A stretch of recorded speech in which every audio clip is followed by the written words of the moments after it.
1000 बार एकादशी व्रत करने से मनुष्य जिस फल को प्राप्त करता है, उसकी तुलना राधा अष्टमी व्रत का फल उससे 100 गुना अधिक मिल जाता है। आप में से जो भी भक्त राधा अष्टमी का व्रत पालन करना चाहते हैं, उन्हें एक दिन पहले यानी कि सप्तमी के दिन संध्या के बाद भारी अन्न युक्त भोजन लेने से बचना चाहिए। रात्रि में भगवान श्री कृष्ण और श्रीमती राधा रानी को याद करते हुए विश्राम करें।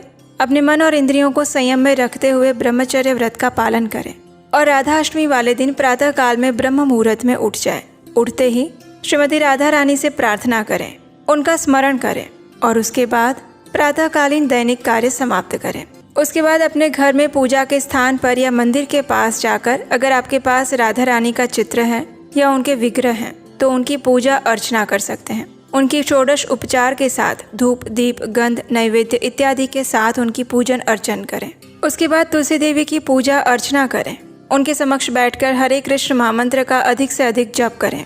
इस दिन आप श्रीमती राधा रानी के नाम का जप भी कर सकते हैं, लेकिन हरे कृष्ण महामंत्र के अंदर श्रीमती राधा रानी का नाम अनेकों बार आता है और वो नाम है हरा, यानी कि भगवान की जो हरा शक्ति है जिसे हम हरे नाम से उच्चारण करते हैं और इसीलिए ये महामंत्र अत्यंत शक्तिशाली है। इसमें श्रीमती राधा रानी और भगवान श्री कृष्ण के नाम अनेकों बार आते हैं और इसीलिए हर बार हम आपसे यही प्रार्थना करते हैं कि आप इस हरे कृष्ण महामंत्र का जप कीजिए।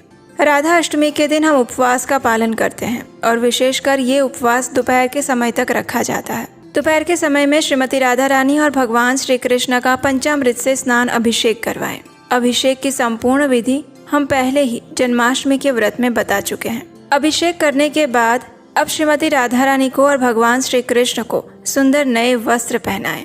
उन्हें स्वादिष्ट सात्विक अन्न भोग अर्पण करें और उन सब में तुलसी पत्र रखें।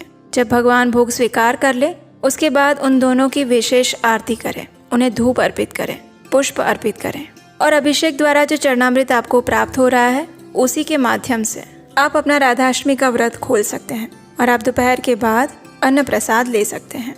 राधाष्टमी वाले दिन प्रयास करें कि राधा रानी के विविध स्तोत्र और मंत्रों का जप करें, जैसे कि राधा कृपा कटाक्ष स्तोत्र इस दिन उच्चारण करना चाहिए या फिर उसको सुनना चाहिए।